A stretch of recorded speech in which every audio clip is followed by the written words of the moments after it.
Hey everyone, and welcome back. Before we begin here today, please make sure that you like and subscribe because it really does help out our channel, and it also really helps us reach others in need of assistance with these particular topics.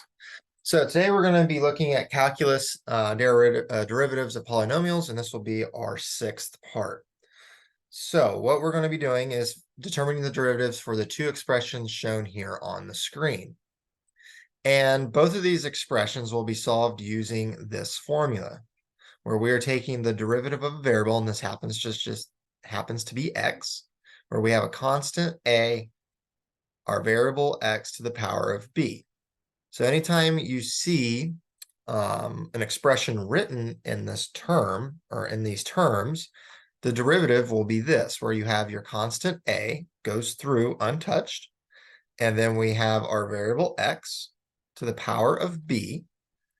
Well, that power that was here before you took the derivative will be dropped in front of the entire expression and multiplied through, and then the power will be subtracted by 1. And this would be our derivation of this original expression. Now, some of these expressions that you will come across will not be in this original form of ax to the power of b. You can transform them into that power. So let's work on this. So the first one, we have the derivative with respect to x of 4x to the 3/2 plus 12x to the 1/2 power. Well, this one is just broken into two portions separated by a plus sign. Anytime you have a portion separated by a plus or minus sign, you just look at each one separately.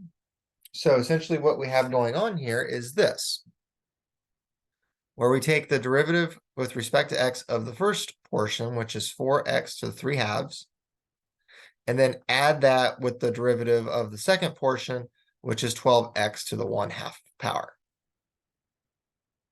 Now, each one of these is already in terms of ax to the power of b. So let's go ahead and solve these out. Well, looking at the first one, we're going to keep our constant of 4, our variable x to the 3/2 power, and then we're going to take that 3/2 and drop it in front and multiply that entire expression through by 3/2. And keep in mind, you're only going to multiply the expression that it is attached to, not the 12x 1/2 power, only the 4x to the 3/2 power. And then finally subtracting off 1 from that power. So that was the first one. Looking at the second one, we have plus, we're going to have our constant of 12, our variable x to the 1/2 power. We're going to take that 1/2 and drop it in front and multiply through by it, and then subtract off 1 from that power. So let's simplify this down a little bit. So 3/2 times 4 gives us 6x, and then 3/2 minus 1 gives us a 1/2 power. And then for the second one, 1/2 times 12 gives us 6. And then we have x, and then 1/2 minus 1 gives us the minus 1/2 power. So you could leave it like this, or you could write it like this, where anything to the 1/2 power is just the square root. So x times the square root of x plus 6 over the square root of x, since the minus 1/2 means we are in the denominator, we're dividing by that power, and the 1/2 stands for the square root. So you could write it either way. Just depends on how you want to write it, or if you're doing this for homework or any kind of quizzes or anything, just depends on who's grading it and what they want to see. But either answer here for this expression is correct. So that's the first one. Oh, there's a misprint here. This is supposed to say d dt. Because if that was d dx, well, it would all be 0. Which really wouldn't be much of an example now, would it? So the derivative with respect to t, and we're going to take it with the expression of square root of t minus 1 over t.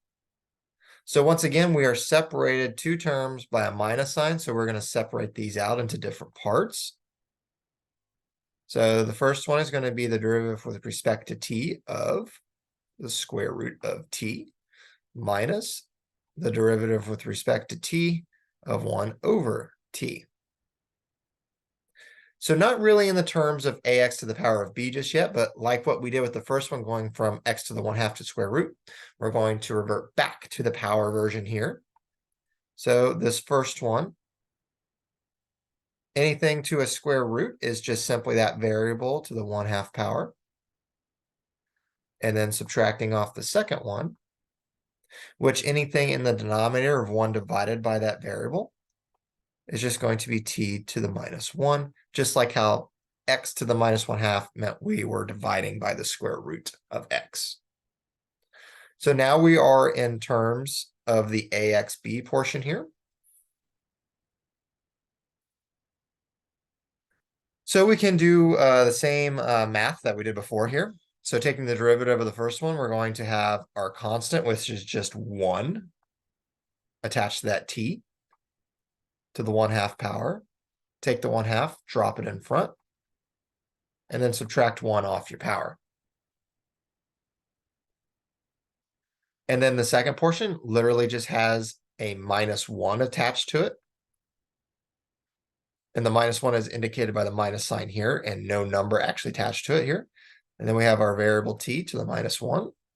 We're going to take that -1 and drop it in front, and then subtract 1 off the power there of -1. So a lot of -1s going on there with that second portion.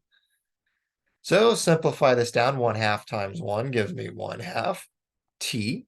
1/2 minus 1 gives me -1/2. And then the second portion, I have -1 times 1 with a minus sign, so that gives me plus my variable of t. And then -1 minus 1 gives me -2. And once again, you could leave it like this expression as your answer, or you could write it as such, where we have 1 over 2 times the square root of t. The square root of t comes from the 1/2 power. The minus throws it into the denominator. You're dividing by it. And then, of course, the 1/2 is just dividing by 2. And then same reasoning for the second one. We have a -2 power. So that means we're dividing by t squared. Either way is acceptable to write the answers for this expression of the derivatives. So once again, sorry about the little error here at the top. If it was just ddx of this entire expression, well, there is no expression of x in there, so it would just be 0 then. Because everything's written in terms of t, which wouldn't be much of an example to give, so we're just going to change that here to make it d dt instead of d dx. So I hope this video was helpful. And if you want to see more problems solved of this variety, please check out other videos on our channel as we are trying to upload daily. Also, if you haven't done so already, please make sure you like this video and subscribe to our channel. Thank you for watching, and I hope you have a great day.